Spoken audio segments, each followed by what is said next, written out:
Welcome to the Teamwork Advantage podcast with Greg Gregory. Join us as Greg interviews powerful thought leaders and successful team and leadership experts from across the country on teamwork, leadership, and organizational culture. Now let's check in for this week's episode. Welcome to the Teamwork Advantage, a podcast dedicated to the growth, development, and advancement of teamwork, leadership, and culture, or what I call the TLC arena. Hi. My name is Greg Gregory, certified speaking professional, host of the podcast, creator of the podcast, and well, I just like to have fun with the podcast. So we're excited to have with us today somebody that I've had the privilege to know off and on. Unfortunately, we had put things together that we were kind of going to be doing this podcast together. Yeah. It's one of those things. It's kind of like, okay. Yeah, we both showed up and oh my gosh, it's you. Oh, it's you. Yes. So Frank King is joining us today from the West Coast of the United States. And we're going to have a little bit of fun with this. Literally fun because he's a comedian. And you're going, what does a comedian have to do with teamwork? We're going to get into that a little bit as well. But let me tell you a little bit about Frank as we kind of get things started off here. First off, Frank King is a suicide prevention speaker. That's right. Mm-hmm. He also was a writer for The Tonight Show for over 20 years, full-time speaker, comedian for 35 years, and a TEDx coach for other speakers for the last 7 years. He's fought lifetime battle with depression and chronic suicide tendencies, turning a long, dark journey of the soul into 6 TEDx talks on mental health. And guys, today we know how we're up to 7 now. Sorry, he's waving out saying 7. Okay, 7 TEDx talks on mental health, life-saving insights for associations, corporations, as well as colleagues. And today, it's all in the forefront of the news about the challenges of mental health. Depression and suicide run in his family. He's thought about killing himself more times than he can count. He's come close enough to dying by suicide that he can actually tell you what the barrel of his gun tastes like. Right now, though, he's a motivational speaker, which I know that sounds kind of oxymoron, but it's true. He's a motivational speaker who uses his life lessons to start the conversation, giving people permission to give voice to their feelings, experiences surrounding depression and suicide, and doing it by coming out with it. That's so powerful. He believes that where there's humor, there's hope. Where there's laughter, there's life. Nobody dies laughing. The right person at the right time with the right information can save a life. Frank King, welcome to the podcast, The Teamwork Advantage. Well, a little TLC. Everybody needs a little TLC, right? Absolutely. Not the learning channel for those in the 80s and not tender loving care for those born in the 50s and 60s, but teamwork, leadership, culture. So we're going to have some fun here today. Frank, give us a little bit of a background if you can. How'd you get to where you are? I mean, you didn't wake up saying, hey, I'm going to be a suicide prevention speaker at some point in time. So how did you get here? Well, actually, in 4th grade, I told my first joke. The kids were laughing. The teacher was hysterical. She was so hysterical, she had to excuse herself and go to the teacher's lounge. And I thought to myself, I'm going to be a stand-up comedian. And then in 12th grade, they had a talent show. I always had an annual talent show, 2nd semester, 12th grade. So I did it, and nobody had ever done stand-up before. It was accordion players and folk dancers, you know, the usual. And I won, and I told my mama, I'm going to be a comedian. And she said, son, you're going to college first. I don't care what you do when you get done. You can be a goat herder for all I care, but you're going to be a goat herder with a college degree. So I went to UNC Chapel Hill, got a couple of college degrees, you know, liberal arts education, never hurt anybody. And then I moved to San Diego to go work for an insurance company. And that was actually the beginning of the end of my insurance career because in San Diego, there's a branch of the Comedy Store, the world famous Comedy Store. It's up on Sunset. And I went to open mic night and I was 2.5 minutes into my 5-minute set. And I heard a voice inside my head say, you're home. And my second thought was, I'm going to do this for a living. I have no idea how. Greg, I've threatened to write a keynote called What Could You Do If You Didn't Know No Better? Because if I'd known how hard it was to make a living doing stand-up full time, I might not have given it a shot. But I was dating a young woman at the time. My first wife and I had separated and divorced. She did not want to be married to a comedian. She married a guy who sold insurance and got a comedian, a matrimonial bait and switch. I can't blame her. And I said to my girlfriend, I'm going on the road to be a professional comedian. Do you want to come along for the ride? Thinking she'd go, oh, hell no. And she goes, yeah. So we quit our jobs, gave up the apartment, put everything in storage we couldn't fit into my tiny little Dodge Colt. And she and I were on the road for 2,629 nights in a row, nonstop, just one comedy club to another for 7 years and change. 2,600. And That's what? That's 8 years. Almost 8 years. Yep. And we worked with, and back then they put you up in what they called a comedy condo, 3-bedroom condo they cleaned every week. And so we not only worked with, but spent the week with pretty much anybody who's famous now: Dennis Miller, Foxworthy, Ron White, Ellen, Rosie, Kevin James, Adam Sandler, and I opened up for the Beach Boys, Neil Sedaka, Lou Rawls, You'll Never Find Another Life Like Mine. Yes. Randy Travis, and a variety of musical acts. Did a little radio, and then the comedy club thing busted, the boom busted. But I've always been a very clean comic, so I thought, well, you know what? I could work the rubber chicken circuit. I could do comedy after dinner, after lunch, corporate comedy, which was a great idea financially. People ask me, what's the difference between a club comic and a corporate comic? About $5,000 a day plus travel. So I did that till 2007, 8, when the last recession hit, and my bookings dropped off, just boom, like 80%, practically overnight. And we lost everything we worked for in 25 years of marriage in a Chapter 7 bankruptcy. And that's when I learned what the barrel of my gun tasted like. Spoiler alert, I did not pull the trigger. The friend of mine came up after a keynote recently and goes, hey, man, how come you didn't pull the trigger? I go, hey, man, could you try to sound slightly less disappointed? And I got to be honest with you, Greg, I had always wanted to make a living and a difference. Be a speaker, not a funny speaker, but a speaker who was funny. But I could never figure out what I had to teach anybody.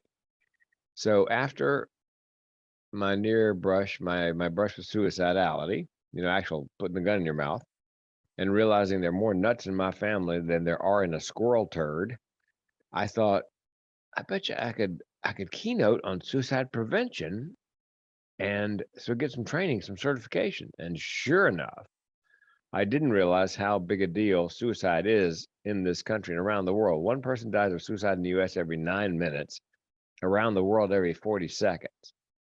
Mostly men, 8 out of 10 are men. And I was invited by 2 women to help them write a 4-book series on men's mental health, which we just finished the 4th book this year. Bestseller on Amazon in 3 categories.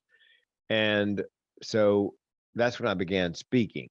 Oh, the other hurdle, though, Greg, was I've been a comic for 2.5 decades. How do you convince a meeting planner you could do something serious?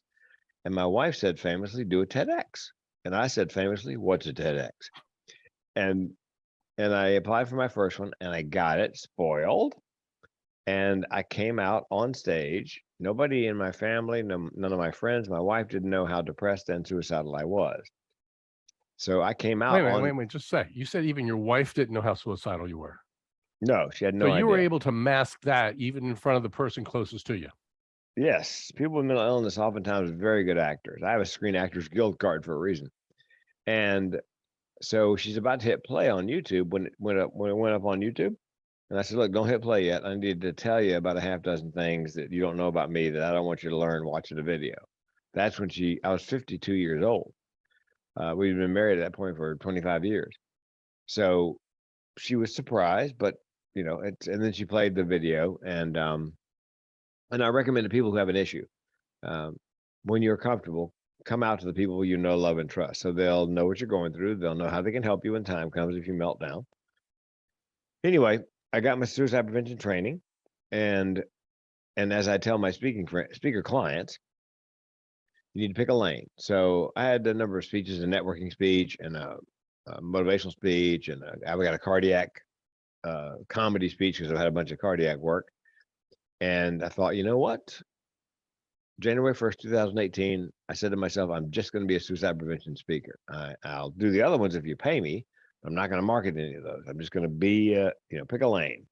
And then I decided I need to choose half dozen ideal clients. So I thought, I bet you there's a top 10 list of occupations at risk for suicide. Sure enough, there's a top 10 list. Dentist, police. Actually, police are in top 20, not top 10. It goes like this: construction, mining, excavation, fishing, farming, forestry, dentistry, veterinarians, physicians, attorneys. And construction has the worst rate, highest rate. 1,000 people die by accident pretty much every year in construction. Roughly 5,000 die by suicide every year. You are 5 times more likely to jump off the building than fall off.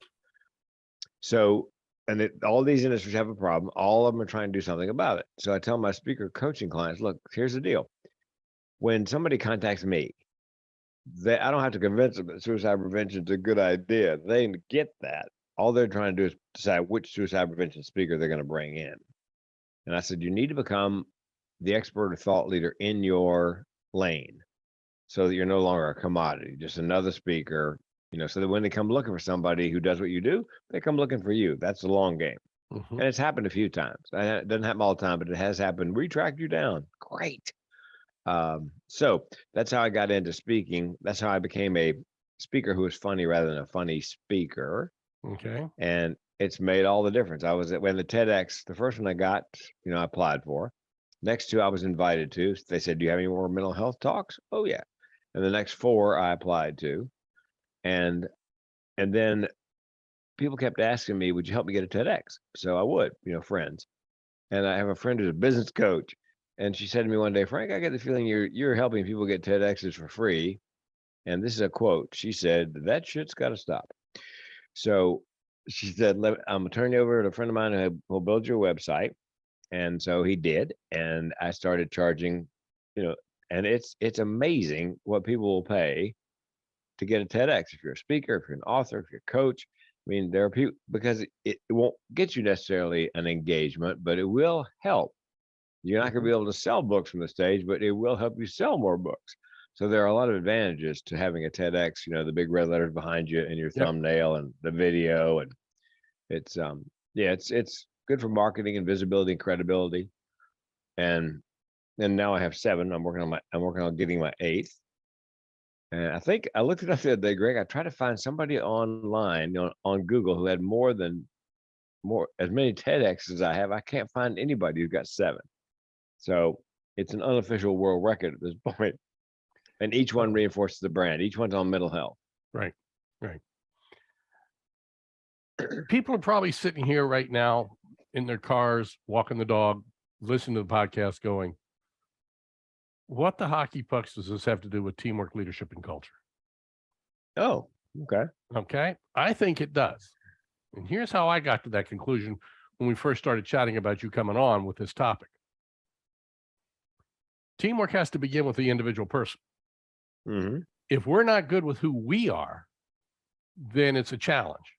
You can't help, I think it was Eleanor Roosevelt, I think, said it. You cannot brighten the path of another without first brightening the path of yourself. So a lot of folks really want to help other people, but they're so weak in asking for help themselves. So this aspect, I believe that your idea here of mental health, focusing in on recognizing it and reaching out to other people, whether it's people that are closest to you in family, friends, or even colleagues at work, anyone. Okay. I want to say this podcast is not just for teamwork, leadership, culture at work. It's teamwork, leadership, culture in your personal life, your church life, every aspect of your life. The parts are very real. And that's what I'm really focusing in on. And I think you can bring a lot to the table on that.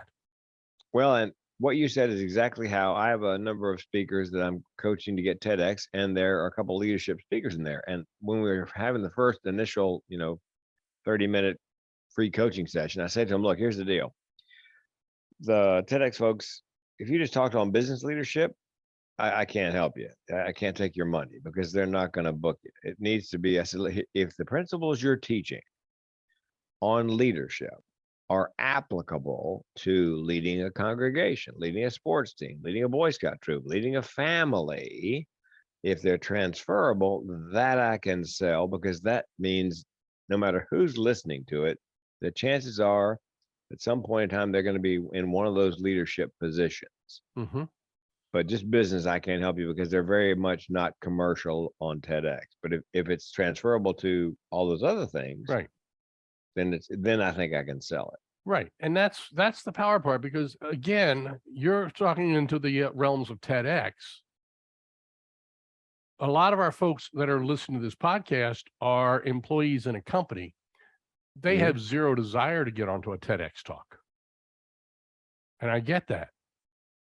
But it's still about in here, inside their own heart, that your message will ring true about getting out there and being powerful about ourselves. Am I on the same page there? Yes, because in the instance of suicide in particular, it's the most preventable cause of death on the planet. Anybody can stop a suicide. Because 8 out of 10 people who are suicidal are ambivalent. 9 out of 10 give hints in the last week leading up to an attempt. If you are willing to learn the signs and symptoms of depression and thoughts of suicide, which is what I teach, what to say, what not to say, what to do, what not to do, you can make a difference. You can save a life, and you can do it by doing something as simple as we're doing right here, and that is starting a conversation. Mm-hmm. And that's so true. So comic suicide. Yeah. Okay. I mean, you were a writer. We were talking before the show started here. You worked with Jay Leno on the Tonight Show for I don't know how many years it was. How does a comic writer, how does that work? If you're suicidal through all that time frame, Yeah. how does that work? How does that make sense? People laugh at me because I talk about teamwork. I'm an only child. I work by myself and I'm teaching teamwork. People can't figure that one out either. Okay. So how does comic and suicide prevention and all that kind of work together? Well, a couple of things. If you think about the world's first comedians, they were the court jesters. And the court jester's job was to speak truth to power on behalf of the powerless with humor. I believe I speak truth to the power of mental illness on behalf of those often powerless in its grip with humor. I believe where there's humor, there's hope. Where there's laughter, there's life, that nobody dies laughing. And it's a dark subject. And there's a psychological principle that if you have to tell something to somebody and it's very serious and dark, if you then follow it up with, they call it comic relief for a reason. If I follow it up with a funny personal story, make them laugh a little bit, their brain is much better prepared for the next piece of serious business. And it's a cycle. Mm-hmm. I had a woman come up to me after my presentation in Iowa to an agricultural group, and she goes, you made me laugh twice, cry once. I said, my work is done. That's, because I made them laugh, I made them cry. And I believe for them to be impacted by what you have to say, that you have to move them emotionally. The old saying in speaking, they won't remember what you said, but they will remember how you made them feel. Yeah. And when I speak, Greg, I think the real power there is being vulnerable. I think bosses make a mistake, leaders make a mistake when they appear not to be vulnerable anyway. They've got the world by the tail. This. I think showing a little vulnerability, especially a man showing a little vulnerability, is very powerful. It's very attractive, and it allows other people to be vulnerable. In my case, to give voice to their feelings and experiences surrounding depression and thoughts of suicide without recrimination. When I do a speech, I always allow a half an hour to 45 minutes afterwards. I say, look, we're going to do some general Q&A. And then if you have a story to tell or whatever to share, you got a question and you don't want to ask it in front of everybody, I'll hang out and I'll take all those individually. And sometimes it's 2 people, sometimes it's 10, because I've given them permission. And this is how most of those conversations start, Greg. Frank, I've never told anybody this. I get that a lot because they feel comfortable, because they know, because I live with major depressive disorder and chronic suicidal ideation. They know that for me, it's not theoretical. It's not academic.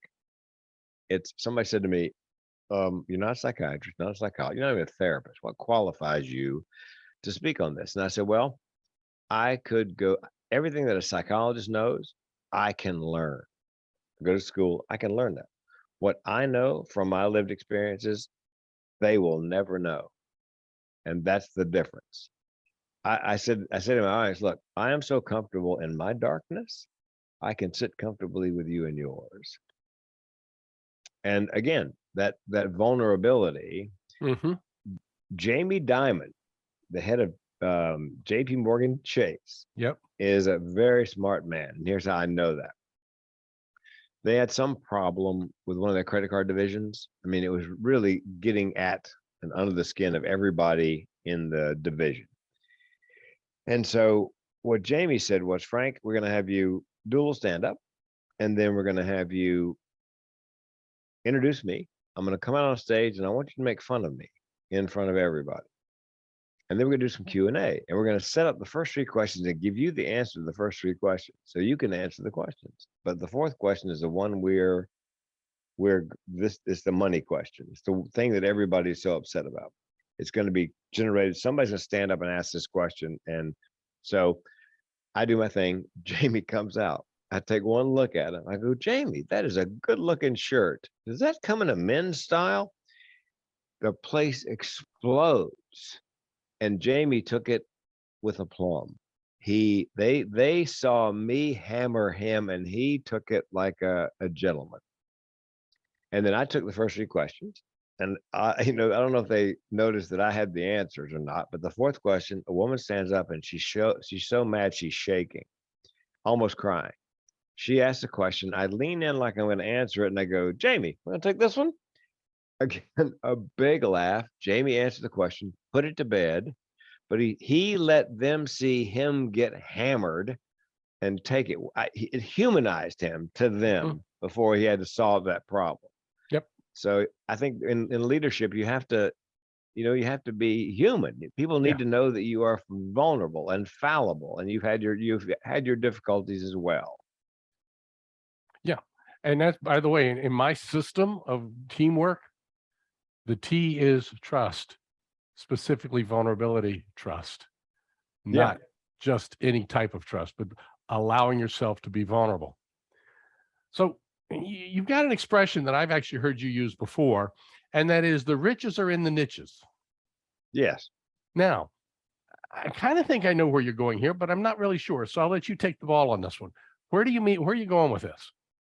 Well, remember I said I had the number of speeches, the keynotes that I did, but I heard from NSA, National Speaker Association, decades ago, 1995. I heard the expression riches in the niches, but I was loath to pick one lane, because if you pick one lane, the economic term for that is opportunity cost. You're not picking all the other lanes, so you're conceivably giving up business by choosing a lane. I think, though, it's a short-term loss, long-term gain that you selected a lane. So my niche is simply suicide prevention speaking as a workplace health and safety issue. That's all I talk about. And unless they want to pay me to do something else, but I don't market it. And then I picked my ideal clients. I niched my speaking, and then I niched my clients, so that if you go to suicide prevention speakers, let's say dental, you'll find that I have a half a dozen organic listings on page 1 Google. A half a dozen organic listings on page 1. You find me a 24-year-old who's got that much real estate on Google page 1 on anything, and I'm 65. Unless they paid for it. Unless they pay, yeah, exactly.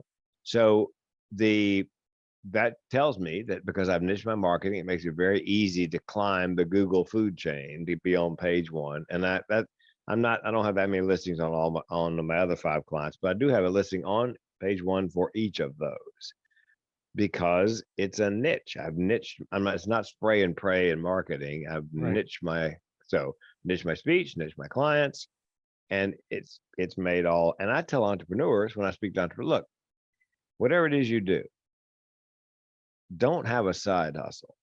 Pick a lane. Let's say your auto body shop. Okay, be the best auto body shop in town, and be known that that's all you do. You don't do anything else. You're not in Bitcoin. You're not in, whatever.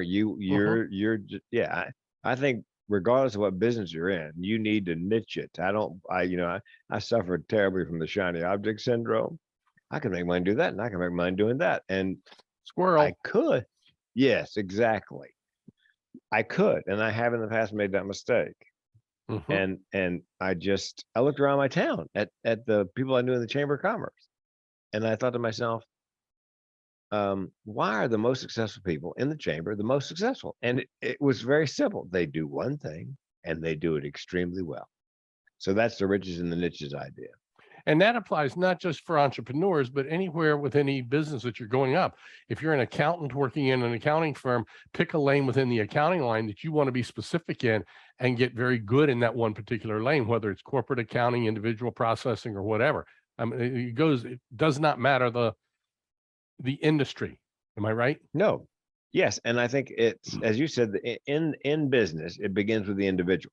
When I got in the insurance business shortly out of college, I talked to a gentleman and he had the same basic advice. He said, Frank, look, find out what it is and where it is in the insurance business you belong and go deep, not wide. You know, if it's selling securities or if it's selling whole life, or you're the guy that does nothing but sell term, or pick an industry. You that you want to target a particular auto body shops for business insurance. And you become the auto body shop business insurance guy. Just figure out what it is that you should be doing and can do well and go deep, not wide. And that's great leadership advice that ties into this. So understanding the power of how to make sure that your business, your team is really focused in that one direction. Yes. If you have team members, you got to make sure, is it Jim, Good to Great? Jim Collins. Yeah, I saw him speak. We spoke at the same platform one time, and he talked about, make sure before the bus leaves the station, the people who should be on the bus are on the bus, the people who shouldn't be on the bus are off the bus. But what's the third one? Do you remember the third part of that? I don't know. And that's where people drop it. So the expression was, and that's in chapter 3 of Good to Great. Okay. It's about first who, then what? It's get the right people on the bus. Yep. Get them in the right seats. That's right. And get the wrong ones off the bus. Yes, that's a 3. That's some people need to get the wrong people off. And by the way, when you get them off the bus, does not mean that they're bad people. No. They're just on the wrong bus, and that's not where you want your bus to go. One of my first motivational speeches ever. I didn't do that many of them, but I got invited to do one, and it was for a car dealership in Oklahoma. And they had 3 or 4 locations. I mean, it was a big dealership, Ford dealership, and they had them all over Oklahoma. And 300 salespeople came to the meeting. And the first thing I said to them was, okay, look, here's the deal, salespeople. If selling cars doesn't just, make the hair on your arm stand up, your heart sing, this is where I belong, get out of the business now. You're just taking up somebody else. It's too hard a job not to love it. And I'm watching the sales managers in the back of the room going, because I'm basically telling them, if you don't belong in this business, I'm giving them permission to get out. But they're just dead weight. I mean, they're not bad people. They're just not. When I did my first insurance training session with the first company I went to work for, there was a guy there who spoke, and he did a motivational program by an old line motivational speaker named Lou Tice. And one of the things that Ed Hall, was the instructor's name, said, look, the company doesn't want me to tell you this, but if you don't love insurance, it's okay. If you think you're supposed to be doing something else, you need to go and do that. That was a revelation to me. You mean what? I could really? Because I don't think people ask themselves that question. I'll give you an example. Every time I fly next to somebody on a plane and we get to talking, I ask leading questions. I know my stories. I want to hear theirs. And one of the things I always say to them is, what do you do for a living? And they say, I'm an attorney. And I say, do you like it? And this is what I hear. Yeah. Which, that's all I need to hear. I go, well, what would you, if I could wave a magic wand and you could do anything you wanted to for a living, what would it be? And almost to a person, that it just leaps out of them, and they get excited. Their voice changes. They're just there. And I got an email a year later from a woman. She used to set up exhibit hall booths at conferences. That was her job, and she made good money. And I said to her, "Look, if you quit that and did whatever it was she said her dream job was, could you survive financially?" She goes, "Oh yeah, my husband makes good money. We'd survive." I said, "Well, great." And then we parted company. A year later, I get an email. "Frank, you probably don't remember me, but I'm the woman sat next to you that set up set up exhibit halls at the conferences. And you said, if I could wave a magic wand, and what would you do? I'm doing it.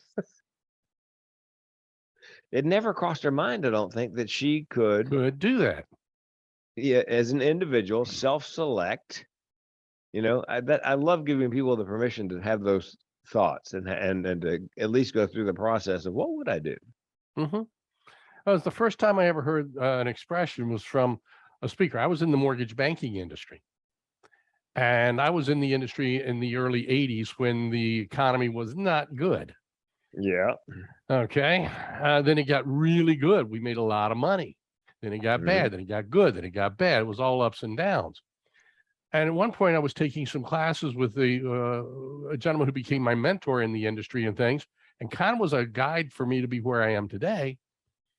But Todd Duncan said, when you work, if you do what you love, you'll never work another day in your life. Mm-hmm. And that's where that started to hit. I had seen Zig Ziglar. I had seen Tom Hopkins. I had seen Todd Duncan. I had seen Dr. Stephen Covey. I'd seen some of the greats of the industry. And I that's what I want to do. Mm-hmm. And so I started working my way towards that. And so it's just one of those things that, you do what you love, and that's going to be right there. And that's what you're giving people permission to do.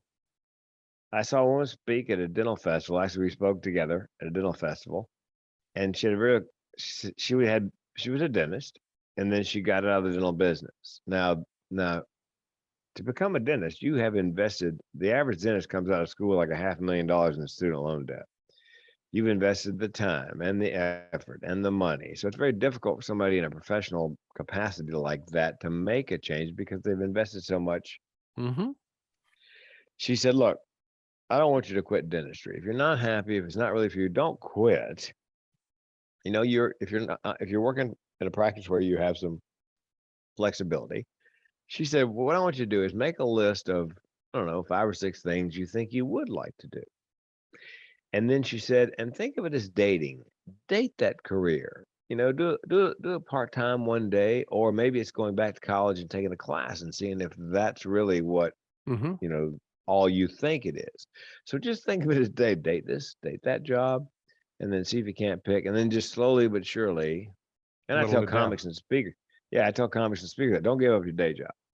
Comedy and speaking, great part-time jobs until you're making enough money where it's obvious you should go full-time. So let your job, as we say in the entertainment business, be your support system for your, what you'd really like to be doing. Let them handle the medical insurance and give you a paycheck while you're working on. And that's what I did. I sold insurance until the moment I decided to go professional as a comedian. Yeah.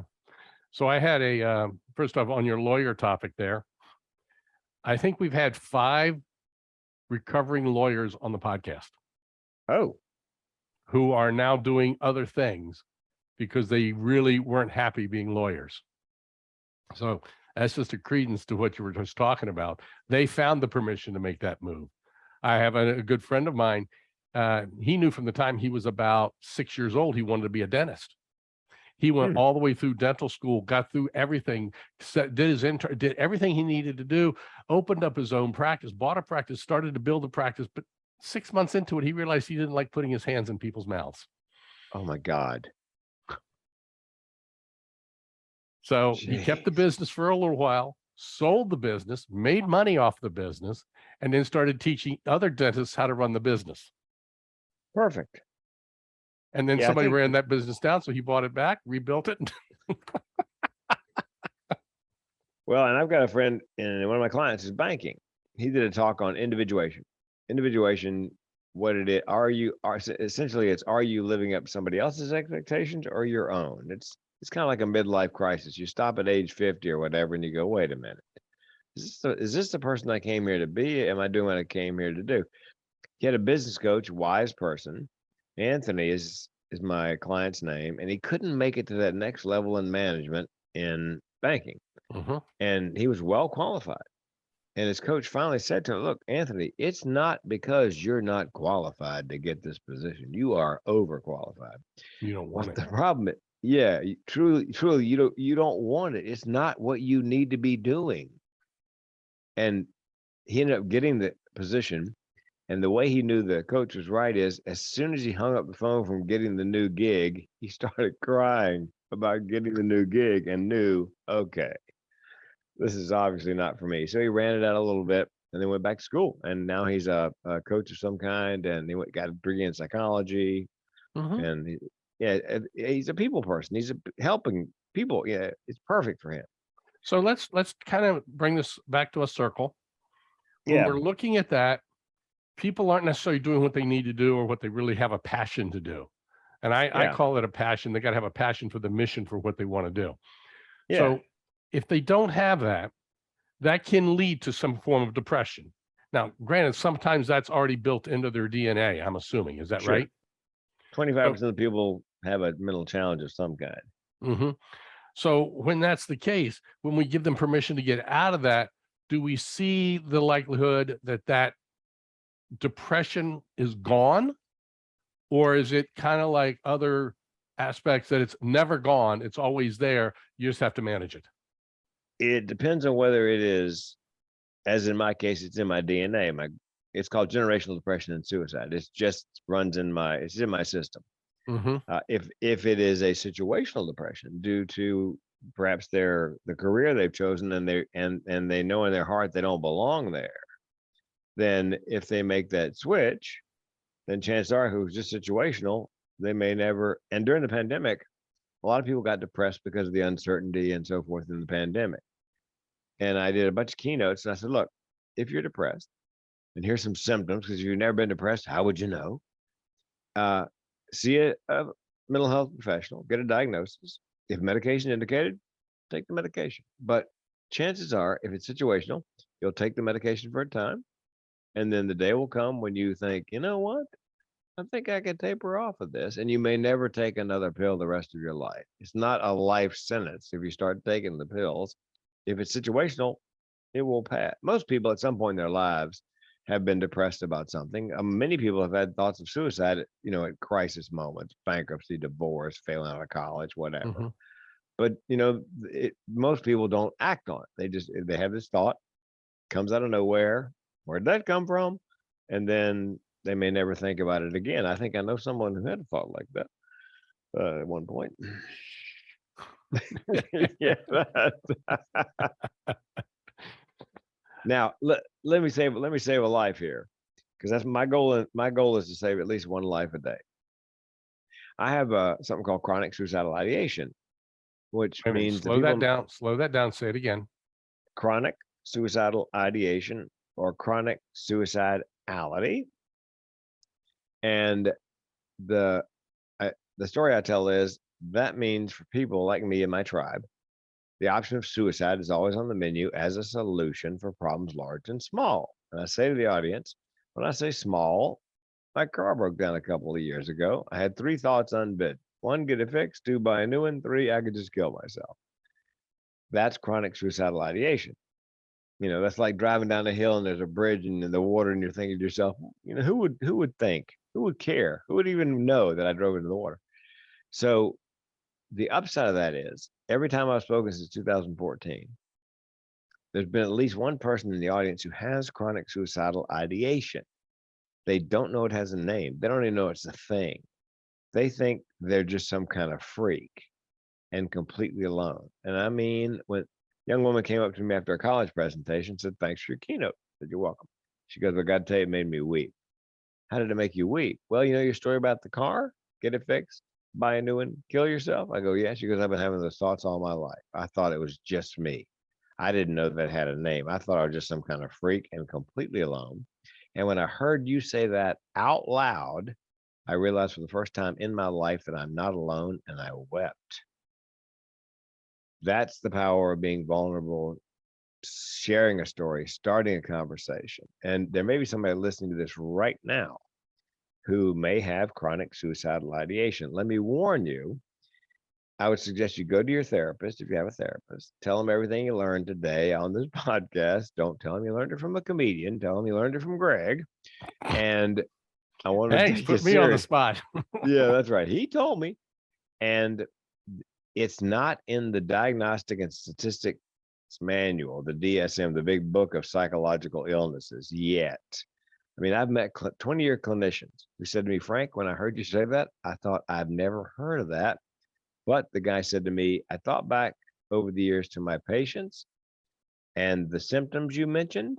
And I thought, son of a gun, I bet these people that he's thinking of had that. And, it's not in the big book. So anyway. That's powerful when you stop to think about it that way. If I hear of somebody, if I'm at work or if I'm in my church or if I'm in my kids' groups, sports groups, or wherever I happen to be, if I hear some comments about, I'm just really upset, I'm ticked off, I'm pissed off, whatever it happens to be, if I'm hearing things like that, is that cause that I might want to just step in? And I don't want to step into somebody else's personal life. So what can I do from an outsider point that could possibly help somebody? And how do I identify if it's just a ticked off guy or somebody who's having challenges? Well, a couple of 3 signs of depression that almost always present. They eat too much or they can't eat. They'll complain about eating too much or can't eat, sleep too much or they can't sleep. They have trouble getting out of bed in the morning, so maybe late for work or school, but they rally in the afternoon like a different person.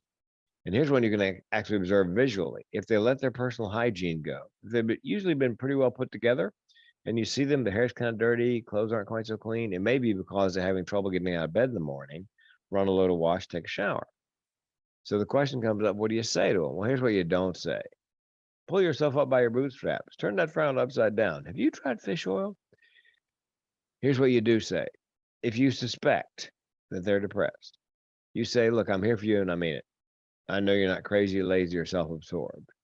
If in fact you're living with depression, I know depression is a mental illness. The good news is with time and treatment, things will get better. I'll take the time. I'll help you get the treatment. And here's the tough question. You have to ask this in just this way. Are you having thoughts of suicide? There's an old urban legend that you should never mention the suicide word in front of people who are depressed. I love the reasoning. It might give them the idea. Suicide? What a great idea. Why didn't I think of that? They've already got that idea. Oh yeah, long ago. Mhm. So let's say they're not forthcoming about their thoughts of suicide, but in your gut, I say always go with your gut feeling. You think they may be. How would you know? Well, they frequently talk about death and dying. You catch them Googling death and dying or how to die by suicide. Dying appears as a theme in their artwork, their music, their writing. They begin to gather the means, stockpiling medication, buying a firearm. They start getting their affairs in order, especially if they're giving away prized possessions, because they want to make sure those prized possessions go to the people they want them to go to before they are gone. And here's a counterintuitive one. They've been depressed for a long time and all of a sudden they're happy for no reason.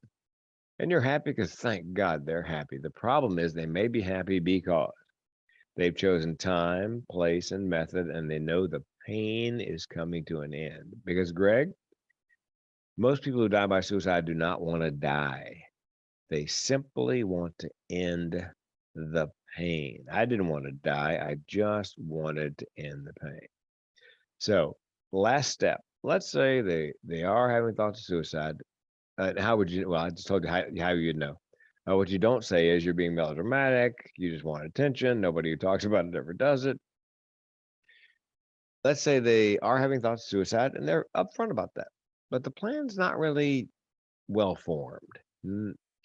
What would you say? Well, what I would say is, okay, all right, bottom line, are you going to kill yourself? And if they say no, then I say, okay, tell me why not. Make them give voice to whatever it is that's keeping them here, because something is keeping them here. Otherwise, you wouldn't be having this conversation. What you're trying to do is you're trying to get them to give voice to that, whatever it is. To solve their own problem. Yeah, because it's in the suicide prevention business, it's called a, that's a turning point when you can get them to give voice to what's keeping them here, because they oftentimes realize it's my folks, and that you can grab a hold of that turning point and leverage that and say, look, what do you say you and I, we just create a plan to keep you safe just for today. And ideally you get them to a mental health facility where they're evaluated. Mhm. And if medicated if necessary. Also get a physical evaluation. Sometimes mental health issues present as physical ailments. I had a friend who was, I'm sorry, physical ailments present as mental difficulties. He was terribly depressed and he had a physical, and the doctor says, look, your body's having trouble metabolizing iron. So he put him on a slow iron supplement, which means it's time released. Mhm. And the depression went away. It was an iron thing. It wasn't, it was just presenting as depression. So And I we just always got to make recommend sure that that's not the idea for everybody. That's just from that one situation. yes, but I would always get a physical just in case there's Yes. something organic that's presenting as a mental illness. Mhm. So you never know. So Yeah. anyway, that's the so as an individual, that's you're looking for those signs and symptoms. And again, 9 out of 10 people give hints in the last week leading up to an attempt, which means they want someone to notice and step in. Yeah. One of the greatest ideas I ever heard from a leadership team. It's the company that makes most of the fire hydrants in the country. Clow, CLOW. If you look at a fire hydrant, you'll see CLOW. And I thought it meant, like clear, liquid, something. No, it's a guy's name, CLOW. Well, I did their safety day. They decided mental health was going to be the topic of their annual safety meeting. And what they made as part of their standard operating procedures, rules and regulations of the company. If somebody says to you, are you, hey, Bob, I'm a little concerned. Are you depressed? By company regulation, you are supposed to say, thank you for asking. But no, got a new kid at home, an infant. I've been up 3 nights. That's why I'm. So what they're doing is they're trying to take the onus off somebody worried about getting harsh because they simply brought it up. So are you depressed? Listen, first of all, thank you for asking. It just, it sort of de-escalates that possible, why are you asking me that? So, Yeah. so I told him I'm stealing that. That's We've been on here for a while now. We've talked about a whole lot of things as it relates to teamwork, leadership, culture, but also about how it relates to our individual selves. And our individual selves are the part that starts to build a great team, whether it's a family team, a personal life team, it doesn't matter. It's all right there. And mental health and mental illness is a huge challenge today. And it's getting a lot of awareness because of a lot of public people who've been coming forward. And I think yeah. that's just really, really good there. I need just give us where people can go. There's obviously the nationwide numbers, things like that are really powerful that people can reach out to if they're having troubles. What's the best way for people? Well, they just finally got the nationwide 3-digit suicide prevention lifeline number 988. That's 988. Yes, and if you're younger, and they realized this not too long ago, younger people are more forthcoming if you're texting rather than talking. Mm-hmm. So they created a suicide prevention text line. Text the word help to 741-741. That's 741. 741. 741. Yep. Text the word help or connect. Text anything to that number and you'll get a response. And whoever's on the other end of the line will probably be about your age. It'd be a millennial or a Gen Z person. Locally, there's something called NAMI, National Alliance of Mental Illness, NAMI, NAMI. They have chapters in most counties of any size. And they have programs for individuals. They have programs for families. One of my friends who's a state farm agent, his son was living with schizophrenia or schizoaffective disorder, and it was about to blow the family completely apart. And they went to NAMI, and NAMI has a 12-week program to teach the family of someone like this, what to say, what not to say, how to handle things, how to find resources, and they have family-to-family counseling. So you got more than one family in there has the same issue. And the great thing about National Alliance of Mental Illness, NAMI, is everything they do is free. Okay. So I would say between those 3. If people want to reach out to you, what's the best way for people to find Frank King? I'm in witness protection, so that's not going to happen. No, if you go to The Mental Health Comedian, or as we say down south, The Mental Health Comedian, thementalhealthcomedian.com, all my contact information is there. And actually, if you put in your email address, you can download an MP3 audiobook version of our first book on men's mental health. And I narrated it. It's unabridged. I narrated it, and you get it for free for an email address. Sweet. Frank, it's been a privilege to have you on board here. Teamwork is critical, and teamwork begins with us on an individual basis. So, and those individuals, by the way, depression costs U.S. businesses more than heart attack, stroke, and diabetes combined in the variety of costs: hard costs, lost productivity, absenteeism, so forth. So it's people tend to focus on the physical health of their employees. It's the mental health needs to have parity. Well, that's so true on so many different levels and every aspect of our lives. We've got to focus on every aspect of it. It's a holistic approach. Yes. The heart, the mind, and the soul, as I like to tease it and say. So that's really cool. Thanks very much for being on our podcast today. We're in our 5th season here on the Teamwork Advantage. And reach out to Frank. Reach out if you're having challenges. Please reach out. Dial the 988. Text the 741-741. Just text help. Get the help that you need when you need it. That's the beauty part of this. And that's exactly what we're looking for here. Teamwork Advantage, we're all about helping you get a little bit better every day. And once a week with the Teamwork Advantage, you get ideas that you can implement immediately. And Frank has shared a lot of that with us today. How we can help ourselves, how we can help each other moving through crisis situations. Until next week, remember, having a good day is just being average. By listening to the Teamwork Advantage, we know that you are not average. So go make today an excellent and exceptional day. Until next week, take care. Bye-bye. You've been listening to the Teamwork Advantage with Greg Gregory. Be sure to like, subscribe, and activate the bell icon to be notified of future episodes. To learn more about how Greg can help your organization develop a powerful winning culture, visit TeamsRock.com. That's TeamsRock.com.